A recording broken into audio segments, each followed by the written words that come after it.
Salve! Hoje é dia de saber mais sobre um importante capítulo da história brasileira. Hoje é dia de Lampião, do Rei do Cangaço, do Senhor do Sertão. E antes da gente adentrar nesse universo riquíssimo, vamos conhecer um pouco mais sobre o contexto da época, o contexto de Lampião, o mundo que ele nasceu e a sua realidade. Lampião é fruto do final do século XIX, o início do século XX ele vai viver os anos iniciais da República Velha, a República dos Coronéis. O sertão brasileiro, né, o sertão nordestino, é caracterizado pela uma ausência quase que absoluta do Estado. Né? O poder do coronel se fazia presente justamente dessa ausência e numa relação de clientela, de clientelismo com os pobres da região, o poder se estruturava. Então esse abandono do Estado faz com que surja esses grupos chamados cangaceiros no Nordeste. Né? E Lampião vai nascer em Serra Talhada. Existem algumas dúvidas quanto à sua data de nascimento. Né? Alguns historiadores afirmam que foi em 1897, outros em 1898, né? Lá no sertão de Pernambuco, no sertão de Pajeú. E é lá que Lampião vai conhecer o mundo. Filho de um almocrefe, o pai de Lampião era um almocrefe. O que é um almocrefe? O almocrefe é aquele homem que servia de condutor através de animais, né, que carregavam alimentos, mantimentos, produtos pelo sertão. Ele conduzia suas tropas de animais pelo sertão, suas tropas que levavam produtos, levavam mercadorias. Ele trabalhava para um coronel da região, trabalhava muito, fazia muito serviço para Delmiro Gouveia. Daí vem a habilidade de Lampião de conhecer tão bem a região, de conhecer tão bem o Nordeste. Né? Mais tarde, alguns historiadores vão afirmar que Lampião tinha uma habilidade fantástica com a linha e com agulha, chegando a vender peças de couro nas feiras locais de Pernambuco, nas feiras da região dele de Serra Talhada. Já com 14 anos ele já tinha essa habilidade e essa fama. Pois bem, Lampião, talvez buscando um escudo, né, moral, um escudo ético, vai afirmar que sua entrada para o cangaço vai se dar pela morte de seu pai, por disputas, né, por rixas familiares típicas do sertão daquela época com a família Saturnino. Eles vão disputar gado, né, vão envolver roubos de gado, e aí a polícia vai intervir e vai matar o seu pai. Né? E sua mãe também vai morrer no mesmo período. Então, Lampião justifica ou procura um escudo a partir desse fato. O fato é que Lampião vai iniciar sua vida no cangaço a partir do início da década de 20. Ele vai trabalhar para um grande cangaceiro da época, que era o Senhor Pereira. E aí se inicia o jovem Lampião no bando. Rapidamente ele, com sua habilidade e destreza, vai se destacar entre os demais e vai formar seu próprio bando. E aí ele vai ganhar, já muito cedo, essa alcunha que ele vai carregar para o resto da vida, que é de Lampião. De onde vem essa palavra Lampião? Muitos, a grande maioria, afirma que o tiro dele era tão rápido, as rajadas de tiro constantes na noite, que acendia o céu da noite como um lampião. Já um outro fato que explica esse nome vem de um dos cangaceiros que o acompanha. O próprio senhor Pereira vai afirmar que o nome Lampião, que alcunha Lampião, vem do fato dele ter atirado na noite para um companheiro descobrir onde estava o seu cigarro perdido na penumbra da noite. E aí Lampião vai iniciar sua vida no cangaço. Já nos seus anos iniciais, ele vai se destacar por um grande assalto, que é uma baronesa, a fazenda da baronesa, lá em Alagoas. Essa senhora tinha 90 anos e vai se recusar a cair nas chantagens de Lampião e não vai pagar coisa nenhuma a ele. Então, aí inicia a sua fama pela região, a partir desse assalto à fazenda da baronesa. Aos poucos, Lampião vai se destacando dentre os demais cangaceiros pela sua coragem, pela sua destreza, pela sua habilidade de leitura. Lampião tinha acesso a jornais da época, né? Ele já sabia ler, que era um fato curioso, inclusive usava óculos, possivelmente de um ferimento de um espinho ou de uma questão mesmo médica que começou a desenvolver um glaucoma e ele perdeu boa parte do seu olho. Lampião se destacava dentro dos demais por usar aquele óculos de armação ali circular. E é isso, Lampião vai dar início à sua vida ao cangaço com assalto à fazenda da baronesa.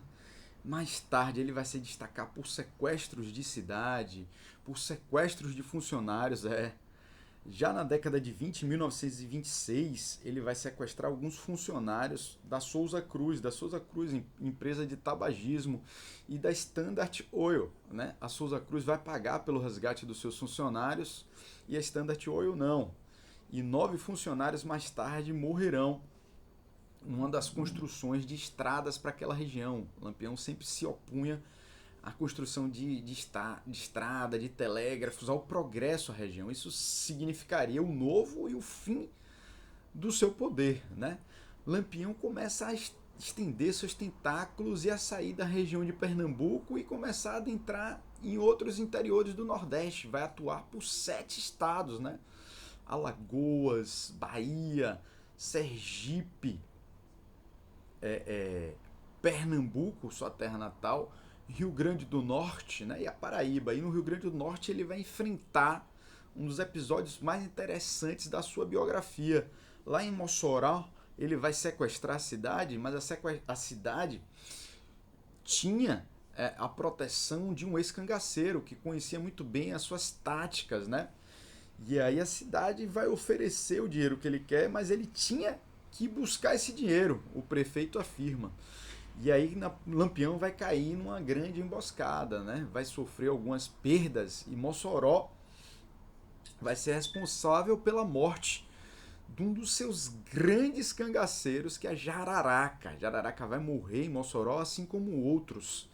E aí Mossoró até hoje comemora essa vitória sobre Lampião. Essa é mais uma passagem interessante sobre a história do Lampião, né? Voltando um pouco à questão da estética do cangaço, Lampião, como já foi dito no vídeo de hoje, tinha grandes habilidades de alfaiate e ele ajudou a montar aquela indumentária, aquela estética fantástica que era a estética do cangaceiro, principalmente do seu bando, por um ato de vaidade para se destacar dos demais do bando e por um ato para se destacar e mostrar poder em relação à população, né? Aquilo é um verdadeiro teatro, como o rei se utiliza da indumentária, do teatro para se destacar, como o nobre, né, se destaca dos demais membros da sociedade. Lampião bordava flores, bordava estrelas, colocava medalhas, anéis, usava lenços, né? E colocava moedas também, tudo para reluzir e destacar o seu aspecto diante da população que ficava fantasiada a olhar aquela indumentária reluzente. Pois bem, Lampião vai permitir a entrada de mulheres no cangaço. Ele vai escrever mais um capítulo riquíssimo da sua história. No ano de 1929, ele vai conhecer numa vila de Paulo Afonso, norte da Bahia, a sua grande companheira, que entrou para a história como Maria Bonita, mas nunca tinha sido chamada por esse nome. Veja que curiosidade, ela sempre foi chamada como Maria de Déa ou Maria Déa, que é um costume muito comum no interior do Brasil, principalmente no Nordeste, né? O segundo nome, um nome que a gente leva, geralmente é o nome do pai, da mãe, era uma referência para essa pessoa. Então ela sempre foi chamada de Maria Déa, Maria de Déa, nunca como Maria Bonita.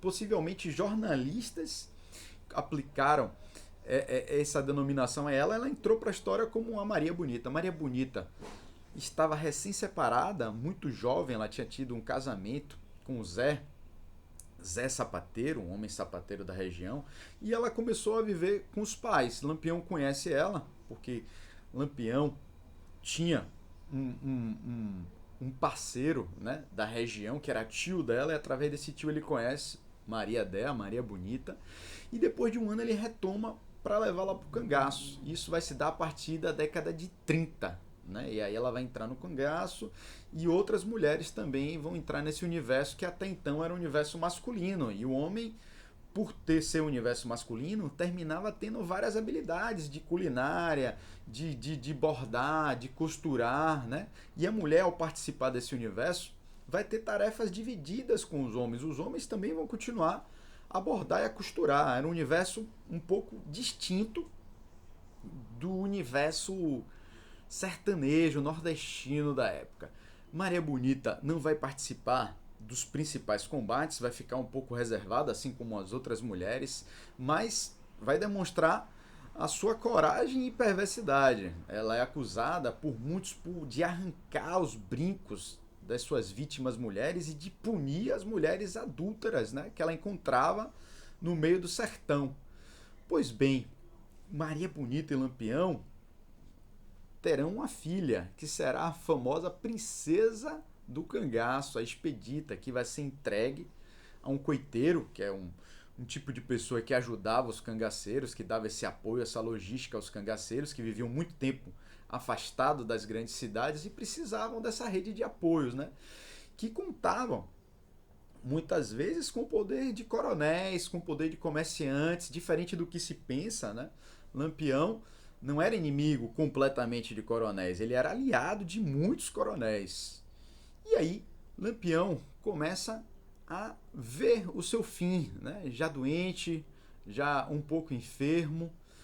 Ele vai assistir a ascensão do grupo de Vargas ao poder do Brasil em 30 e vai começar a ser perseguido implacavelmente, né? O estado da Bahia, que era o estado mais proeminente, mais rico do Nordeste, né, desde os períodos coloniais, vai pagar uma boa quantia para volante, ou seja, para os soldados que se embreavam no meio da caatinga, que capturasse Lampião. E aí uma volante muito bem treinada, que tinha aprendido várias táticas com os cangaceiros, sairá de Alagoas, a volante do Sargento Bezerra, que hoje é nome de banda, e que vai se tornar depois o Tenente Bezerra, né? O obstinado Tenente Bezerra.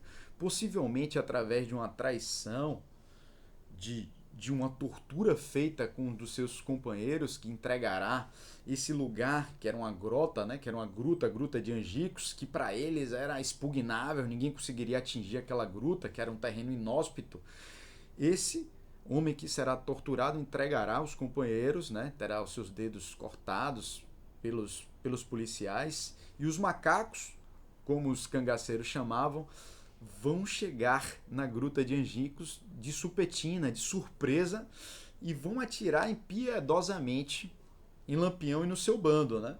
Desses, cerca de mais de 20 conseguiram fugir sertão adentro, né? Escondido, correndo, e 11 serão mortos e assassinados. Dentre eles Lampião, que morreu, segundo relatos, rapidamente, não pôde resistir, foi pego de surpresa. Maria Bonita, que chegou a assistir à morte do seu companheiro, com um tiro no abdômen que Lampião tomou. E aí a Bahia, como pagaria, o governo baiano pagaria pela cabeça dele, a cabeça de Lampião vai ser colocada num tonel de querosene, com alguns produtos, com alguma salmoura para conservar, e dos seus outros companheiros, dos seus outros cangaceiros, e depois de passear por algumas cidades de Alagoas, elas virão para a Bahia e ficarão expostas no Nina Rodrigues, né? Numa ala destinada ao público, era um passeio e visitar nas ruas de Salvador, algumas famílias de Salvador, visitar e demonstrar aos filhos a cabeça de Lampião, que só vai ser retirada e entregue à família em 1969, né? Veja que a morte dele foi em 1938, quanto tempo ele ficou no Nina Rodrigues. E aí Lampião termina se constituindo como esse personagem que arrebata admiradores por sua coragem, arrebata odiosos pelas suas atitudes, chegando a ser comparado por antropólogas como Lutgard a os cangaceiros daquela época aos traficantes de hoje. Ela vê muitas semelhanças com os crimes, com a relação com as comunidades e as camadas menos abastadas. A admiração que tinha por esses cangaceiros é a mesma que se tem pelo traficante de hoje, né? Até a indumentária ela faz essa correlação de correntes dos traficantes com um lenço e com anéis pendurados e com toda aquela estética do cangaço. Então, fica aí mais um episódio para vocês. Espero que vocês tenham gostado. Curtam, compartilhem e distribuam. Salve!